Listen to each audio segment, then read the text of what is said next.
नमस्कार, grand news की bulletin में आपका स्वागत है। मैं हूं रंजना। आइए नजर डालते हैं आज की हेडलाइंस पर। दुर्ग सांसद विजय बघेल ने भिलाई इस्पात संयंत्र का किया दौरा, जहां उन्होंने सुरक्षा संयंत्र विभाग से प्लांट की सुरक्षा का लिया जायजा। दुर्ग पुलिस ने एक ऐसे गिरोह का पर्दाफाश किया है जो छात्रों को गोल्ड निवेशक के नाम पर 40 लाख रुपए की ठगी। अग्निपथ योजना को लेकर All India democratic youth organisation ने केंद्र सरकार का जमकर किया विरोध। नकली सोना को असली बताकर गहने के रूप में बेचने वाले बंटी बबली को पुलिस ने किया गिरफ्तार। ग्रैंड न्यूज में अब खबरें विस्तार से। दुर्ग सांसद विजय बघेल ने भिलाई इस्पात संयंत्र का दौरा किया, जहां सबसे पहले संयंत्र के सुरक्षा विभाग ने संयंत्र की सुरक्षा प्रक्रिया से संबंधित जानकारियां दी, जिसमें भिलाई इस्पात संयंत्र के कार्यपालक निदेशक के सिंह एवं कार्यपालक निदेशक संकाय अंजनी कुमार उपस्थित रहे। सांसद ने कहा कि जान के साथ संयंत्र की संपत्ति की भी सुरक्षा बहुत जरूरी है। लगातार हो रही चोरियों पर अंकुश लगाना जरूरी है। इसके लिए जिन शॉप्स को बंद किया गया है उसे जल्द से जल्द डिसमेंटल किया जाना चाहिए। इस प्रक्रिया में देरी नहीं होनी चाहिए। इसके बाद सांसद विजय बघेल सेफ्टी टीम के साथ पहुंचे। वहां MMS2 के GGMS के घोषाल के साथ SMS2 के उन स्थल का दौरा किया जहां दुर्घटना से जनहानि हुई। इसके बाद सांसद ने रेस्ट रूम, कैंटीन और कर्मियों के टॉयलेट के भी निरीक्षण किया और CGM को निर्देश दिया कि सुरक्षा के साथ कोई समझौता नहीं होना चाहिए तथा कर्मियों को सुविधाजनक कैंटीन, रेस्ट रूम और अच्छा टॉयलेट बाथरूम का होना बहुत ज़रूरी है। कर्मचारियों को कार्य क्षेत्र में उचित माहौल देकर भी दुर्घटनाओं के देर में कमी लाई जा सकती है। Bureau report, grand news. Durg police ने एक ऐसे ठग गिरोह का पर्दाफाश किया है जो गोल्ड निवेशक के नाम पर छात्रों को अपना निशाना बनाते थे। इस गिरोह ने बकायदा अपना मोबाइल ऐप भी बना रखा था। वहीं 40 लाख रुपयों की ठगी के इस मामले में 4 आरोपियों को पुलिस ने गिरफ्तार किया है। दुर्ग पुलिस की गिरफ्त में खड़े ये वही सब आरोपी हैं जो कि बैंकों में डूबे गोल्ड को सस्ते में खरीदकर अच्छे दामों में बेचने का झांसा युवाओं को दिया करते थे। सेक्टर 1 निवासी जयप्रकाश चौहान नाम का एक छात्र इनके झांसे में आ गया, जिसके साथ पकड़ में आए इन आरोपियों ने उसे 40 लाख रुपए की चपत लगा दी। अपने साथ में हुए धोखाधड़ी की शिकायत जब युवक ने पुलिस से की, तब एंटी क्राइम व साइबर यूनिट की टीम ने इस गिरोह का पर्दाफाश किया। दुर्ग SP डॉक्टर अभिषेक पल्लव ने इस गिरोह का खुलासा करते हुए बताया है कि पंकज वर्मा, मुस्कान गुप्ता, शेखर पसीने, अदनान शहीद और फरार शारिक खान ने ठगी के लिए इंस्टेंट पॉकेट मनी नामक एक मोबाइल ऐप बना रखा था, जिसके माध्यम से ये लोग बैंकों में डूबे गोल्ड को खरीदने का झांसा युवाओं को दिया करते थे। इसके अलावा शॉर्ट टाइम लोन का लालच भी इनके द्वारा दिया जाता था। एक भट्टी थाने का मामला है जहाँ पे एक BSP रिटायर्ड एम्प्लॉय से 40 लाख रुपए की ठगी की गई। उसको एक ऐप में शेयर पार्टनर बनाकर एक ऐप डाउनलोड कराया गया और कहा गया कि वो लोग बैंक में गिरवी रखे हुए सोना को सस्ते में ख़रीद के बाहर मार्केट में बेचेंगे, जिससे कि काफ़ी ज़्यादा प्रॉफिट होगा। अधिक लाभ और जल्द पैसा बनाने के चक्कर में BSP एम्प्लॉय से धीरे धीरे करके 40 लाख की ठगी हो गई। इसमें 4 लोगों को गिरफ्तार किया गया है, इनसे पूछताछ की जा रही है। बिहार में भी उनका एक अपराध उनके नाम पे नामजद है। मध्य प्रदेश और छत्तीसगढ़ में और भी अपराध होने की संभावना है, पूछताछ की जा रही है। Bureau report, grand news. केंद्र सरकार द्वारा सेना में बहाली के लिए लाए गए नए स्कीम अग्निपथ का शहर सहित पूरे देश में युवाओं में जबरदस्त आक्रोश देखा जा रहा है। रेलवे समेत सरकारी संपत्ति को नुकसान पहुंचाकर अग्निवीर अभ्यर्थी सरकार को चेता रहे हैं। इसी कड़ी में आज दुर्ग के पटेल चौक कचहरी में all India democratic youth organisation ने केंद्र सरकार के खिलाफ विरोध प्रदर्शन किया है।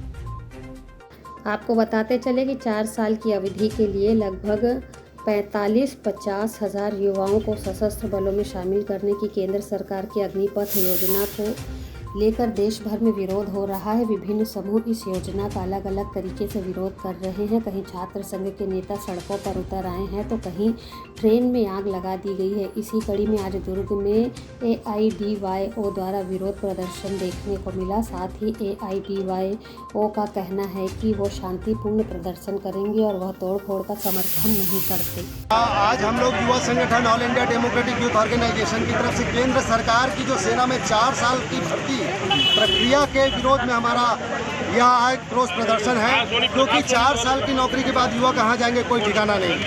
दूसरा हमारा मांग है कि सरकारी विभाग के तमाम पदों में स्थायी रूप से नौकरी दिया जाए, काम को मौलिक अधिकार का दर्जा दिया जाए और सेना सहित आर्मी सहित तमाम विभागों में जो भर्ती प्रक्रिया रुकी हुई है, किसी का फिजिकल किसी का एग्ज़ाम, उसको पहले पूरा किया जाए और युवाओं को पूरे देश में 1 करोड़ से अधिक पद जो खाली पड़ा है उन्हें अविलंब भरा जाए। इस मांग को लेकर आज का यह आक्रोश प्रदर्शन। ये मांगे हमारी पूरी नहीं होती है तो हम पूरे देश भर में, वैसे भी हमारा 18 जून से 20 जून तक ऑल इंडिया प्रदर्शन चल रहा है और लगातार इस आंदोलन को, जन आंदोलन को हम आगे बढ़ाएंगे। इसके बाद युग प्रदर्शन होगा, राजधानियों में प्रदर्शन होगा। युवा संगठन AIDYO किसी भी तरह का हिंसा के खिलाफ है। हम युवाओं से डिमांड करते हैं कि कोई भी न्याय संगत लड़ाई है वो न्याय के रास्ते, अनुशासन के रास्ते ही जीती जाती है। इसका जीता जागता उदाहरण हमारे पास किसान आंदोलन है। इसलिए हमारा युवा संगठन की तरफ से युवाओं से निवेदन है कि हिंसा न करें, वे जो है अनुशासन के साथ रोड की लड़ाई लड़े। ये जो अनुशासनहीन प्रक्रिया हुई है, इसके लिए तो यही बात है कि सरकार को सोचना होगा कि आखिर युवा इतने मजबूर क्यों हो रहा है। इसलिए मूल बात जो है सरकार की नीति है, चाहे केंद्र सरकार की हो चाहे राज्य सरकार की, बेरोजगारों को भड़काने के लिए, युवाओं को भड़काने के लिए सरकार की नीतियाँ ही। जैसा कि मैंने पहले भी कहा कि किसी भी तरह से हिंसा कहीं भी जायज़ नहीं है, इसलिए मैं किसी भी प्रकार के हिंसा का विरोध करता हूँ, अनुशासन के रास्ते ही लड़ाई की मांग करता हूँ। आज की जो परिस्थिति है वो इतनी खराब होती जा रही है, इतनी बदतर होती जा रही है कि वो आके या तो नक्सलवाद या कोई भी समूह करके हमारी परिस्थिति को और भयंकर कर सकती है। इसलिए 4 साल की नौकरी हम लोग को नहीं चाहिए। हम युवाओं को, हमको एक स्थायी नौकरी, एक परमानेंट नौकरी चाहिए। ग्रैंड न्यूज़ के लिए दुर्ग से नवीन दिल्लीवार की रिपोर्ट। नकली सोना को असली बताकर गहने के रूप में दुकानदार को बेचने वाले बंटी बबली को महंगा पड़ा। दुर्ग शहर के अनेक ज्वेलर्स के यहाँ कई बार सोने चांदी के जेवरात को बेचा करते थे। कोतवाली पुलिस ने 2 दंपत्ति को गिरफ्तार करके पूछताछ की जा रही है।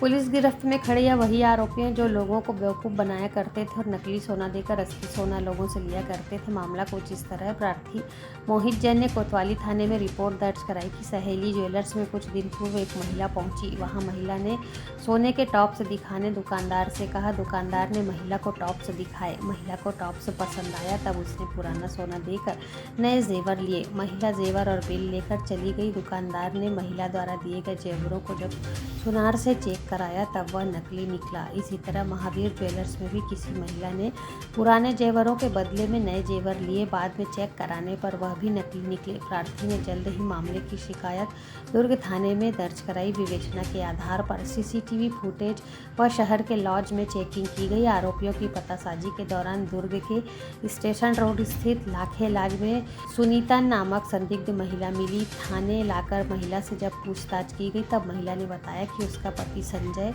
और उसके दोस्त पिंटू और उसकी पत्नी सभी लोग मिलकर घटना को अंजाम दिया करते थे और 2 दिन में वहां से चले जाया करते थे। गिरफ्तार महिला से पुलिस ने 50,000 के गहने जब्त किए हैं। आरोपियों ने बताया कि उन्होंने रायपुर में 2 ज्वेलर्स, बिलासपुर में 4 ज्वेलरी दुकानों में इसी तरह का कार्य किया है। आरोपियों के पास से पुलिस ने रायपुर और बिलासपुर में किए गए ठगी के 16,08,500 रुपये के जेवरात जब्त किए हैं। फिलहाल आरोपियों के खिलाफ 420-34 के तहत अपराध पंजीबद्ध कर विवेचना की जा रही है। दूसरा मामला दुर्ग थाने का है, जहाँ पे 2 जोड़े पति पत्नी जो हैं वो लगातार ये अपने ज्वेलरी शॉप में जाके वहाँ पे नकली सोना देके असली सोना लेके बेवकूफ़ बना रहे थे। जब ज्वेलरी शॉप को मालूम चला, उन्होंने थाने में शिकायत की। CCTV फुटेज के आधार पे इन 2 जोड़ों को पकड़ा गया। इन्होंने माना है कि इन्होंने दुर्ग, रायपुर, धमतरी में भी इस तरह की ठगी की है। इनसे पूछताछ में और भी जो है क्राइम्स के निकाल होने की संभावना है। ये 2 जोड़े लगातार घूम रहे थे। हो सकता है और भी जोड़े हों इनके बारे में इनको पता हो। ये यूपी के रहने वाले हैं और निश्चित रूप से इतना दूर आके जो है इस तरह का कार्य जो है कृत कर रहे थे। सर, वो नकली सोना देकर के असली सोना कैसे देते थे? वो क्योंकि कितने कम दाम में पुराना सोना बेचते थे कि सोनार जो है वो लालच के मारे प्रॉपर जांच नहीं करके वो ले लिया करते थे। और क्योंकि ये पति पत्नी आया करते थे तो परिवार देख के उनको डाउट भी कम होता था। यही बात है कि महिलाओं का इसीलिए इस क्राइम में ज़्यादा इस्तेमाल हो रहा है, जिससे कि झांसा में लेना आसान होता है। ग्रैंड न्यूज़ के लिए दुर्ग से वीना दुबे की रिपोर्ट। जांजगीर चांपा में राहुल साहू की जान को बचाने में एनडीआरएफ की भिलाई यूनिट टीम ने अपना अहम रोल निभाते हुए पहले दिन से ही ऑपरेशन के मोर्चे को संभाला हुआ था। इस ऑपरेशन को पहले दिन से आखिरी समय तक एनडीआरएफ भिलाई की टीम ने बेहतर तरीके से अंजाम दिया। वहीं जब एनडीआरएफ की टीम के भिलाई लौटने पर उनका जोरदार स्वागत करते हुए उन्हें सम्मानित किया। नगर निगम भिलाई के सीनियर पार्षद वशिष्ठ नारायण मिश्रा ने सभी का स्वागत करते हुए सम्मान किया। एनडीआरएफ की टीम ने कैसे इस रेस्क्यू ऑपरेशन को अंजाम दिया, यह भी उन्होंने शेयर किया। इस ऑपरेशन में एनडीआरएफ भिलाई यूनिट से 22 जवानों की टीम गई थी, जिन्होंने प्रशासन शासन से कोऑर्डिनेट करते हुए ऑपरेशन को अंजाम दिया है। इस सफलता से सभी जवान उत्साहित हैं। वे कहते हैं ये उनका पहला सबसे बड़ा ऑपरेशन था जो लगातार 5 दिनों तक चला। इस ऑपरेशन के दौरान कई चुनौतियां सामने आई थीं, जिसे बखूबी उन्होंने फेस किया। एनडीआरएफ भिलाई यूनिट के टीम कमांडर महावीर मोहंती का कहना है कि भिलाई यूनिट के जाबाज साथियों ने अपना शानदार परफॉर्मेंस दिया। राहुल को अंदर से निकालने वालों में यूनिट के मेंबर भी हैं। वहीं राहुल को फ्रूट, सेब और केला देने वाले भी हमारी यूनिट के मेंबर हैं। हम देश की सेवा में आगे इसी तरह योगदान देती रहेंगे। सबसे पहले मैं सीएम मुख्यमंत्री जी को धन्यवाद अर्पण करना चाहता हूँ अपना एनडीआरएफ की तरफ से, जो हमको बुला के इतना बड़ा सम्मानित किया और लंच भी कराया उधर ही, और जिससे हमारा आगे मनोबल जुड़ता हुआ और एक देश को प्रेरणा भी मिली। ये से अच्छा काम करने से लाखें दुआएं मिलता है और दुनिया में सम्मान भी मिलता है। सबसे बड़ा चैलेंज था कि बच्चा तो अबनॉर्मल था, जिससे हमारा कोई भी टेक्निक उसको रेस्पॉन्स नहीं कर पाता था। दूसरी चीज़ उसमें क्रॉसिंग नहीं थे, बोरवेल में कोई कोलाप्स होने का चांस था। और सबसे बड़ा टास्क था उसमें जो डोलामाइट रॉक्स उसको काट के टनल बनाना, वो काफ़ी कष्ट साध्य था। यादगार तो ज़िंदगी भर याद रहेगा ये पल, खुशी की याद भी और सफ़र की याद भी। आप सभी ने देखा कि एक इंडिया का सबसे सक्सेसफुल बोरवेल ऑपरेशन रहा था।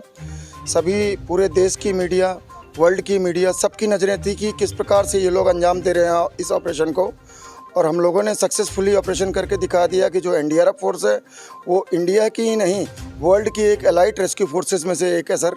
और इसका सबका श्रेय मैं जिला प्रशासन, यहाँ के मुख्यमंत्री महोदय, इनको सबको देना चाहूँगा कि जो भी हमको लॉजिस्टिक सपोर्ट थे वो समय समय पर मिले। आज आप लोगों ने सभी ने देखा कि सीएम साहब ने हमारी पूरी टीम को, जो भी रेस्क्यू फोर्सेस लगी हुई थी वहाँ पे, उनको सबको वहाँ पर बुलाया और सबको सम्मान दिया। एक हमारे लिए बहुत गर्व की बात है और बहुत खुशी की बात है। जी बिल्कुल, इस चीज़ में मैं बिल्कुल कहूँगा कि जो जिला प्रशासन था, उनको जो भी वस्तुएं हमने मांगी, जो भी लॉजिस्टिक सपोर्ट मांगे, उन्होंने समय पर बिल्कुल हमको मुहैया कराया, ताकि जो है ये ऑपरेशन को जल्दी पूरा किया जाए। जी बिल्कुल, मैं जहाँ तक मुझे अंदाज़ा है कि इस प्रकार की इस डेप्थ का बोरवेल का ऑपरेशन इंडिया का अपने आप में अनोखा एक ऑपरेशन होगा ये। ग्रैंड न्यूज़ के लिए वीना दुबे की रिपोर्ट। वक्त है एक छोटी सी ब्रेक का। खबरें और भी हैं, बने रहिए ग्रैंड न्यूज़ के साथ। मैं जब अपने बालों को कोम करती थी तो मेरे काफ़ी ज़्यादा बाल कोम्बिंग से टूट जाते थे और सीजनल चेंजेस की वजह से डैंड्रफ भी होता था। फैमिली में भी कुछ लोगों को ये प्रॉब्लम थी। तब मुझे मेरी फ्रेंड ने वास्तु गुरुजी हेयर ऑयल सजेस्ट किया, जिसके सिर्फ 2 यूजेस बाद ही मुझे ऐसा लगा जैसे मेरी स्कैल्प क्लीन महसूस हो रही है, और सिर्फ 4 वॉशेस बाद ही मेरी हेयर फॉल और डैंड्रफ की प्रॉब्लम ऑलमोस्ट जड़ से खत्म हो गई। और इस ऑयल की सबसे अच्छी बात यह है कि ये होममेड है, और उससे भी अच्छी बात यह है कि ये वर्क करता है।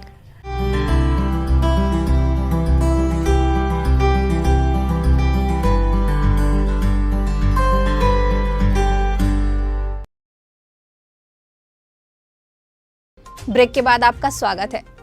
बोरवेल में 104 घंटे फंसे जांजगीर के राहुल साहू को बचाने के लिए भिलाई के वीर जवानों ने अपनी पूरी ताकत को झोंक दिया और राहुल को बचा लिया। ऐसे वीर जवानों का सम्मान मातृत्व शक्ति के द्वारा किया गया, जिसमें समाज सेविका इंडियन ओपनिंग ऑफिसर गुरमीत धनई मुख्य रूप से शामिल रही। भिलाई में वीर जवानों का सम्मान किया गया। बोरवेल में फंसे राहुल, जो 104 घंटे अपने संघर्ष, अपने साहस से बोरवेल में फंसे रहने के बाद भी एक हौसले के साथ जिस तरह इनकी मदद के लिए एनडीआरएफ आपदा के जवान अपना परिचय देते हुए सकुशल 104 घंटे कड़ी मशक्कत, मेहनत एवं पत्थरों चट्टानों के बीच तकनीकी सुविधा के साथ राहुल साहू को कोई आहत ना पहुँचे, जिस पर जवानों ने तत्परता से जन की रक्षा करते हुए अपना परिचय दिया। ऐसे वीर जवानों का सम्मान भिलाई में किया गया, जिसमें समाज सेविका, India opening officer, NCC 8 MP girls credit Gurmeet Kaur Dhanai 84 batch ने इनका सम्मान किया। वीर जवानों का सम्मान करते हुए उन्होंने कहा कि आज चट्टानों के बीच इनके हौसलों के कारण एवं माननीय मुख्यमंत्री भूपेश बघेल जी द्वारा लगातार वीडियो कॉन्फ्रेंसिंग करते हुए जानकारी प्राप्त करते हुए राहुल के लिए दिन रात एक कर थे और जवानों का हौसला बुलंद करने वाले मुख्यमंत्री का भी धन्यवाद किया। साथ ही वीर जवानों का पुष्पगुच्छ से स्वागत किया। इनकी वीरता पर मिठाई बांटकर खुशियां जाहिर की गई, जिसमें प्रमुख रूप से रानी कुरैशी, सरला पोद्दार, माता शक्ति, छत्तीसगढ़ महतारी की तरफ से तिलक लगाकर वीर जवानों के गर्व के साथ मिठाई बांटकर एक बार फिर से आभार व्यक्त किया गया। नमस्कार, जय जोहार। छत्तीसगढ़िया सबले बढ़िया अमन सब्बो संगी साथी मन ला बहुत बहुत बधाई देवत है। राहुल साहू एक ऐसा नाम हो गए है जिन योद्धा के रूप में उभर के आए हैं, पर उभर के आए हैं यहाँ तक जायज हक ओकर जब तक ओकर महतारी के है, जब तक हमारे छत्तीसगढ़ महतारी के है, जब तक हमारे छत्तीसगढ़ के मुखिया भूपेश बघेल सरकार के और भूपेश बघेल भैया के, उतना ही पूरा जिम्मेदारी के साथ जिन NDRF के जवान मन आज सहयोग करी छत्तीसगढ़ के बच्चा बर निकाले बर उड़ा ऐसे ज़मीन में 104 घंटा संघर्ष करके चट्टान से लड़े के, पानी से लड़े के, दिन और रात जगे के बाद अगर निकाला सकुशल निकाल के बाहर लाने ओकर जीवन के महतारी जितना भागीदारी दे सकते उतना ही NDRF के सब जवान मन का सलूट करत हन। हमन तीनों बहनी मन हमारे सरकार के तरफ से, हमारे माता बहन की तरफ से हमन ये चाहतन कि एक तो अपन तरफ की सुरक्षा व्यवस्था ला संभाल के रखन। हम ऐसी संघर्ष की स्थिति खुद की तरफ से पैदा मत होए। ये कोई नहीं चाहे ऐसा जब घटना आए, लेकिन अगर ये घटना आए है तो कहीं ना कहीं हम सब के भी थोड़ा अनदेखी है। इस अनदेखी से हमारे ला खुद ध्यान रखना है। ये शिक्षा भी देवत है, पर हम आज जो यहाँ आए हैं ये सबसे बड़ा जिन जवान मन खड़े हैं ने मन ला साधुवाद और सलूट के पात्र मानतो। जे मन होतीस नहीं तो शायद ऐसने बच्चा ला हमन बचाए पर 104 घंटा के संघर्ष ला नहीं देख पाते हैं। हमन तो वीडियो में देखते रहें, हमन तो फोटो में देखते रहें, हमन तो पोर्टल न्यूज़ में देखते रहें, हमन तो व्हाट्सएप और फेसबुक में देखते रहें, लेकिन जिन मन वहाँ प्रत्यक्ष वहाँ पर रात और दिन बिना पानी बिना खाना, चाहे प्रशासन कितना भी शरबत लान दे, लेकिन अपन घर के खाना अपन घर के सुख ला छोड़ के जिन हमन जवान मन वहाँ तैनात रही से अपन जीवन मरण ला देखे और वहाँ बच्चा ला बचाए बर, ये बहुत बड़े बात है। ये कोई छोटे बात न है।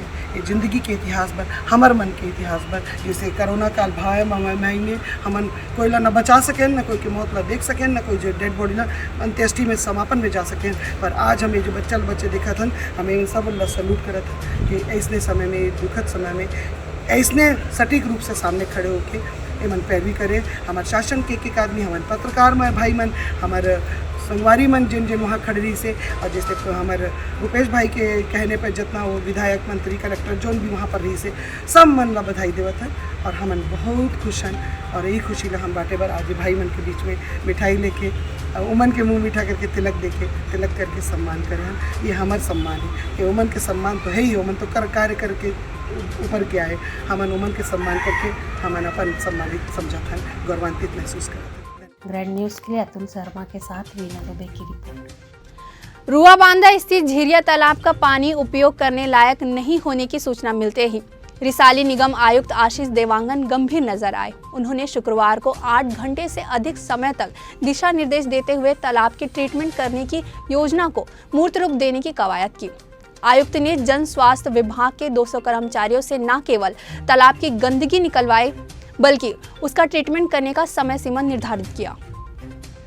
रिसाली नगर निगम के सबसे बड़े तालाब में से एक झिरिया तालाब रुआबांधा का पानी उपयोग के लायक नहीं है। पानी में घुले हुए अशुद्ध लवणों की मात्रा इतनी है कि वह उपयोग के लायक नहीं है। TDS मापने पर 350 से अधिक होने का खुलासा हुआ है। आयुक्त आशीष देवांगन ने इसे गंभीरता से लेते हुए शुक्रवार को सुबह 7 बजे तालाब पहुंचे और प्लानिंग कर TDS को कम करने कार्य योजना तैयार कर आवश्यक निर्देश दिए। 2 दिन बाद तालाब में चूना व केमिकल का छिड़काव किया जाएगा। तालाब तालाब की सफाई के लिए आयुक्त ने निगम के लगभग 200 सफाई कर्मचारियों को निर्देश दिए हैं कि तालाब में एक साथ कार्य करने की आवश्यकता है। बारिश शुरू होने से पहले न केवल तालाब में भरे दूषित पानी को बाहर निकालना होगा, बल्कि किनारे जमे काई और अन्य कचरों को निकालना आवश्यक है। तालाब के बचे हुए पानी का ट्रीटमेंट किया जाएगा। तालाब में बारिश का साफ पानी भरेगा। दूषित पानी को निकालने 15 HP का पंप लगाया गया। इससे स्वमेव TDS कम होगा। इस संबंध में आयुक्त ने कहा कि वर्तमान में हम पानी का TDS कम करने ट्रीटमेंट कर रहे हैं। तालाब का पानी थोड़ा कम कर रहे हैं ताकि किनारे की गंदगी को कम कर सके। यह पानी कम होने से संभव है। साथ ही तालाब में बचे हुए पानी का ट्रीटमेंट किया जाएगा। इससे बारिश का पानी शुद्ध रूप से निस्तारी के लिए मिलेगा। ग्रैंड न्यूज़ के लिए पूजा इंदौरिया की रिपोर्ट। राजनांदगांव शहर में 3 दिवसीय 44वीं चेस ओलंपियाड 2022 का राज्य शतरंज प्रतियोगिता आयोजित किया गया है, जिसमें प्रदेश भर में 150 प्रतिभागी हिस्सा लेकर अपना बेहतर प्रदर्शन दे रहे हैं। राजनांदगांव जिले के उदयाचल भवन में 3 दिवसीय 44वीं चेस ओलंपियाड 2022 का राज्य स्तरीय शतरंज प्रतियोगिता आयोजित की जा रही है। इस प्रतियोगिता का शुभारंभ 17 जून की शाम को किया गया। कार्यक्रम के मुख्य अतिथि कलेक्टर तारण प्रकाश सिन्हा थे। वहीं कार्यक्रम की अध्यक्षता पुलिस अधीक्षक संतोष सिंह ने की। इस शतरंज प्रतियोगिता में खेल का शुभारंभ 18 जून से किया गया। जिला शतरंज एसोसिएशन के सचिव योगेश डाकलिया ने बताया कि प्रतियोगिता में प्रदेश भर के 150 प्रतिभागी हिस्सा लिए हुए हैं और शहमात के इस खेल में अपने कौशल की प्रतिभा दिखा रहे हैं। उन्होंने बताया कि यह खेल प्रतियोगिता चयन प्रतियोगिता है, जिसमें 6 विजयी प्रतिभागी आगामी दिनों चेन्नई के महाबलीपुरम में आयोजित ओलंपियाड में खेलेंगे। इसमें से 2 प्रतिभागी शासकीय स्कूल के होंगे, वहीं 4 प्रतिभागी किसी भी गैर शासकीय स्कूल से हो सकते हैं। ये लगभग 150 बच्चे यहाँ पे अभी आए हैं और वो टोटल पार्टिसिपेट कर रहे हैं। इसमें से 6 बच्चे सेलेक्ट होंगे जो कि चेन्नई महाबलीपुरम में जो ओलंपियाड होना है उसमें वहाँ पे जा कर के जो 179 देश के जो प्लेयर्स आ रहे हैं, टीम आ रही है, उनके साथ में उनको इंटरेक्शन करने का, उनके साथ में फ़ोटोग्राफी का और उनके साथ में रहने का मौका उन बच्चों को मिलेगा। इनमें से 6 बच्चे जो सेलेक्ट होंगे उसमें से 2 बच्चे जो हैं, एक लड़की एक लड़का, वो कंपलसरी गवर्नमेंट स्कूल से होंगे। बाकी जो 4 बच्चे जो हैं वो मतलब प्राइवेट स्कूल या किसी भी इंस्टीट्यूशन से हो सकते हैं। शतरंज संघ के उपाध्यक्ष अजय पारक ने बताया कि 3 दिनों तक चलने वाली इस प्रतियोगिता के प्रतिभागियों के लिए समुचित आवासीय व्यवस्था की गई है। उन्होंने यह भी बताया कि यह प्रतियोगिता 9 राउंड में खेली जाएगी। पहले दिन 5 राउंड खेले जाएंगे, वहीं दूसरे दिन 4 राउंड खेले जाएंगे। बच्चों को निःशुल्क भोजन की व्यवस्था की गई है यहाँ और पेरेंट्स के लिए है, और बाकी यहाँ यानी रहने की व्यवस्था और बाकी सब कुछ यहाँ उदयाचल प्रांगण में और जिला शतरंज एसोसिएशन के माध्यम से इसी हाल में एक ही कैंपस में यहाँ हो रही है। कितने दिन का खेल है ये 2 दिन का है और 9 राउंड होंगे। इसमें 5 राउंड आज होंगे, कल 4 राउंड होंगे और 9 राउंड में फिर हार जीत का फैसला होगा। किसी प्रतियोगिता के लिए कोई रजिस्ट्रेशन? हाँ, रजिस्ट्रेशन AICF हमारी ऑल इंडिया का वो लिया गया है, लेकिन छत्तीसगढ़ में निःशुल्क रखा गया है।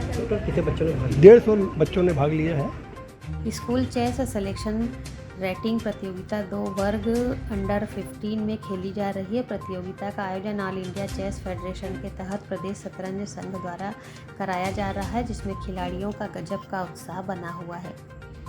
ग्रैंड न्यूज़ के लिए राजनांदगांव से हाफिज खान की रिपोर्ट। डॉक्टर सुचिता गोयल मनोरोग विशेषज्ञ द्वारा प्रत्येक शनिवार को जिला अस्पताल बेमेतरा में मानसिक स्वास्थ्य कार्यक्रम के तहत मनोरोगियों का निःशुल्क इलाज किया जाता है। इस इलाज की जानकारी होने से प्रतिदिन मरीज अपना इलाज कराने आ रहे हैं।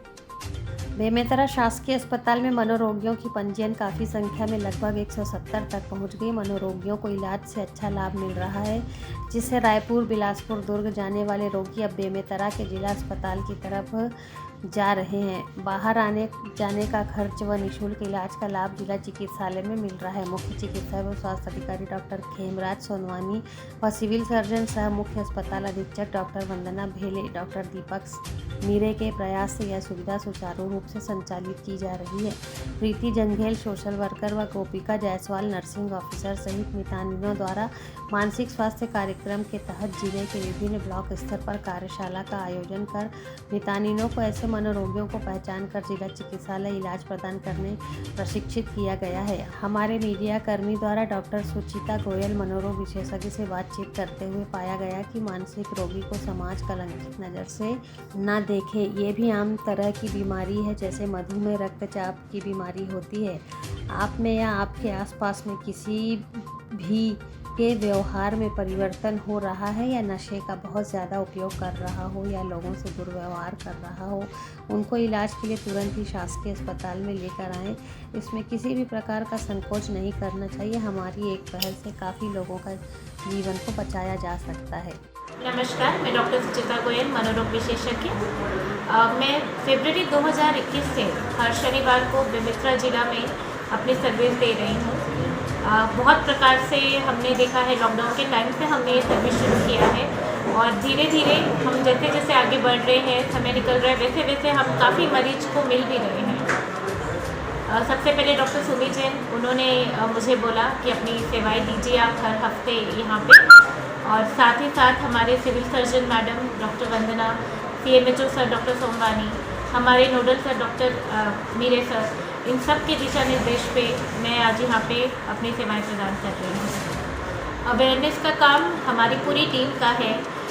हमारी सोशल वर्कर्स हैं, हमारे कम्युनिटी नर्स हैं प्रीति और गोपिका, लोग गाँव-गाँव जाके लोगों को इसके बारे में बता रहे हैं, मितानिन को ट्रेनिंग दे रहे हैं, जिसकी वजह से लोग जागरूक हो रहे हैं कि मानसिक रूप की बीमारी होती है, जो आज तक वो बेगा या ये सोचते थे कि ऊपरी हवाओं की वजह से है।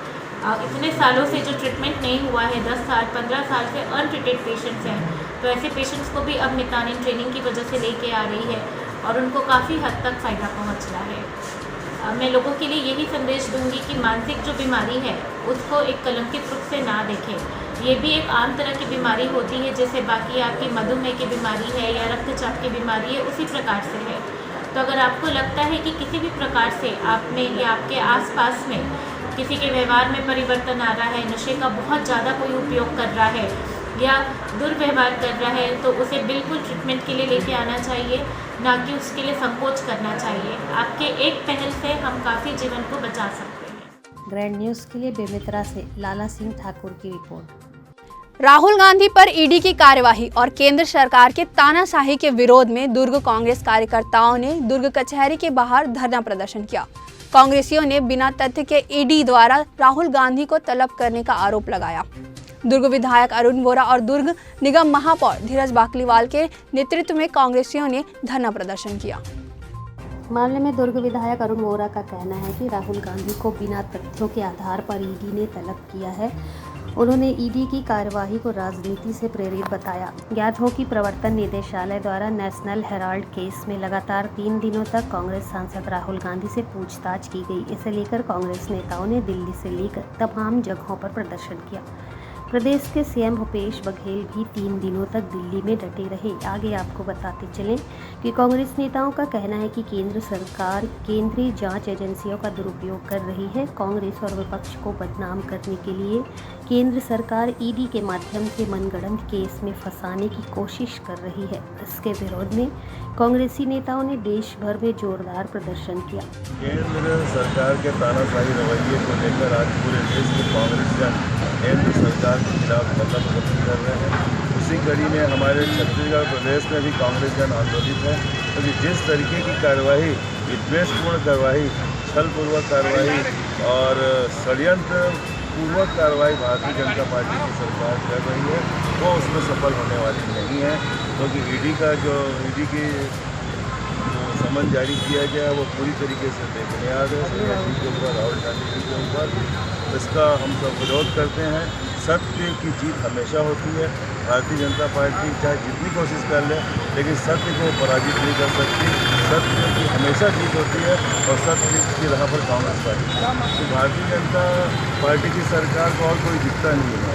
भारतीय जनता पार्टी की सरकार लगातार जो कर रही है कार्रवाई, उसके खिलाफ हमेशा कांग्रेस पार्टी का संघर्ष जारी है। ग्रैंड न्यूज़ के लिए दुर्ग से नवीन दिल्लीवार की रिपोर्ट। ग्रैंड न्यूज़ की बुलेटिन में फिलहाल इतना ही। मुझे दीजिए इजाज़त। नमस्कार।